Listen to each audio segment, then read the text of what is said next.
So I want to start off this video with a personal story.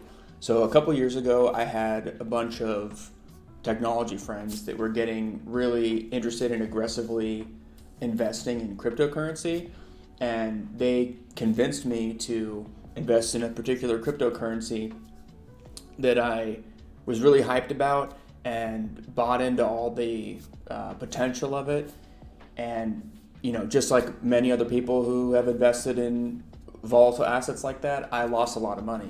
And every day I get an email that shows me what my crypto wallet balance is for all my crypto, and I see a negative sign with a really depressing number next to it, and I'm reminded of making a poor financial decision every single morning. So I remember back to when I was buying this. Every couple days or weeks I would buy a little bit more, and I would tell other people about this opportunity, and they would say really sensible things about why it's probably not a good idea to do that, and actually at certain points got a little bit defensive about it. And people who are in my life that work in the financial industry, who know a lot about how to invest money smartly, were making very good points that I just wasn't willing to accept. And now, obviously, through hindsight, I see the value and the wisdom of what they were giving me advice on. And this is a common human psychological problem that if you think that you're outside of this, you're wrong. And it's called belief perseverance. And how does this relate to what the topic of this video is and what the title of the video is? So if you go on to online communities like Reddit or the Steam forums or a Discord or anything that has an enthusiast group of people that all like to talk about the same thing, and you ask something critical or you're outright critical of their particular consumer thing that they happen to be a hobbyist in, you will eventually interact with somebody who gets personally and emotionally upset about that particular thing. And it's hard to think of a domain that has this type of response, in my experience, more than pre-ordering video games. You can go right now and do a Google search and see people asking about pre-ordering or criticizing pre-ordering or saying I told you so, and the responses are nasty. So before the Steam summer sale, StarField has been in the top 1 or 2 best-selling games since its availability for pre-order came out, meaning that many people are pre-ordering StarField more so than they're buying other games. So to kick this off, we're going to start with a list of all the major Bethesda game studios' official game launches and what was wrong with them at release, starting from The Elder Scrolls Oblivion. So it's hard to go back and do a restricted time search from 2006 to the months right after the release of Oblivion, but you can find plenty of forums since then that have talked about some of the major game-breaking bugs that happened in that particular game. So it's really using the same core engine that's going to be used in StarField, which is the Gamebryo engine, which was originally called the Net Immerse engine. And the bugs that have existed in this engine have persisted and evolved ever since. And they've fixed a few of them, but many of them still remain. So one of the main bugs in Oblivion was corrupted game saves. And the really brutal part of it is it only affected game saves with hundreds of hours in them. So after you've invested into this game, your game save gets corrupted and you can no longer use it. There were other things with animations that made it impossible to open doors. Things would freeze. The game was just completely riddled with bugs on release, and there are many bugs to this day that still persist. Like here's a Elder Scrolls Oblivion wiki that's just got a million bugs listed that today have never been fixed. Okay, so now 2008, they release Fallout 3. Again, all the save game corruption bugs that existed in Oblivion and have been part of the Gamebryo engine, they never got fixed. People were having their save games corrupted at launch. They would start the game, play for a while, turn it off, come back, no save file at all, or a save file that won't load and it's completely corrupted and you have to start all over again. Here is a forum thread from 14 years ago when the game released. Everybody just listing bugs at release. Here we go, tons of bugs. Other things is the game would just flat out crash. Like when you were using VATS, which is the zoom in combat thing, that would crash the game. When you receive certain items, like quest items that are core to the game, like the Pip-Boy, that would crash. When you start a new game, it would crash. When you attempt to exit the game, it would crash, sometimes corrupting your save file. And these didn't get fixed for months after release. And all the people that pre-ordered that game, they were screwed. Okay, so 2011, Skyrim, the most popular Bethesda game ever released, one of the biggest games ever, sold millions and millions of copies, completely riddled with bugs, unplayable breaking glitches at release.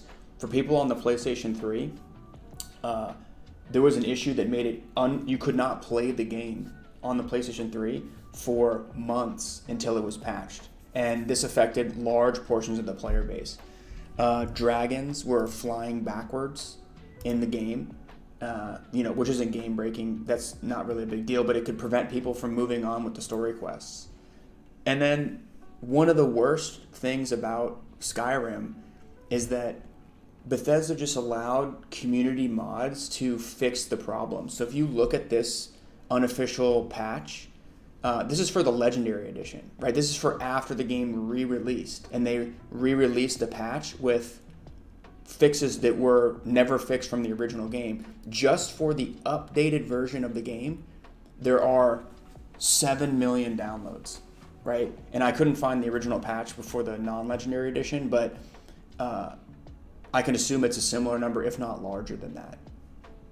So Fallout 4 seemed to fix the save game corruption issues. Maybe they finally patched that up in the Gamebryo engine, almost a decade after it originally became a problem, actually more than a decade. But the performance issues with Fallout 4 persist to this day. And if you go back to threads from 2015 and 2016 when the game released, people with 980 Ti's, which, the X80 series of NVIDIA cards are the ones that cost like $950.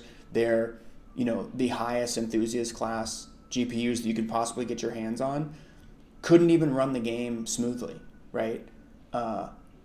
With like $1,000 graphics card. It just ran like complete garbage. And if anybody knows around this time, one of the major criticisms of Fallout 4 was that it looked like a last-gen game. When other games were coming out that looked completely incredible, this seemed to be graphics from the past, and it ran worse than games that looked much better than it. Okay, so obviously the most famous example, do a search on YouTube, do a search on Google if you weren't playing games at the time or you happened to miss it, but Fallout 76, which is the last official release from Bethesda Game Studios, is largely regarded as one of, if not the worst game launches in history. There were hilarious things that weren't even related to the performance of the game, like sort of a fraudulent rum that you got if you pre-ordered the game that was marketed as this really cool glass bottle that looks like a rocket, and it was just a plastic shell, I guess, that wasn't even constructed correctly, 3D printed. And then there was this canvas bag that people got if they got the Ultimate Edition, and it was, like Walmart bag, grocery bag material. It just completely ripped, fell apart. But this was a complete disaster, and the worst part about it was you could go back and look at the announcements from Todd Howard of him just lying about the state of the game and what was available in the game. And it was really, shameful for them to release a game like that. And the people that had pre-ordered the game were so vocal about their disappointment with the product that they got that it really sort of I thought that it was going to wake people up to why you don't need to be pre-ordering games at all. So that brings us to StarField. And look, I'm a nerd. If you're watching this video, you're almost certainly a giant nerd too. I really like the idea of Skyrim in space. It sounds completely awesome. I think at a certain point, this game will be very, very good. It's been in development for a long time. It seems like the people who are working on it are passionate, but you do not need to pre-order this game. This isn't an investment. You don't gain something more valuable if you pre-order. And the largest, most valuable resource that you have to give is your time. And if you're going to be one of those people that goes on to Reddit or the Steam forums and you complain about the fact that you took time off work for the first couple of days of the release and they completely pulled the rug out from under you and didn't inform you about the state of the game, if that happens to be the case, then that's on you. You know, there is the ability for hindsight that you can use this video to kickstart that in yourself to understand that pre-ordering this game benefits nobody but Bethesda should they know that the game is not ready for release. Now, if the game releases and in the first 48 hours of the game, everybody is blown away by how well the release went. Like, look at Diablo 4, right? Diablo 4's release was fantastic with respect to other games, other big AAA games that release. And people were very surprised, positively surprised about the state of the game when it released. And that's fantastic. And that allows you to have other people who are potential suckers to waste time and money to find out issues with the game that you're going to run into. Or maybe you don't. But nothing about pre-ordering and making you one of those first guinea pigs for the game benefits you at all. And it doesn't even have to be 48 hours. If you are very, very interested in playing this game on the day that it releases, all you need to do is wait till the day it releases. And then you just check out the forums, read people's experiences, go on Twitch. I'm sure 1 million people are going to be streaming it. And you can see whether or not there are issues that are going to keep you from playing the game. And so those are my thoughts. I'm sure that this might upset some people. Just remember about the belief perseverance.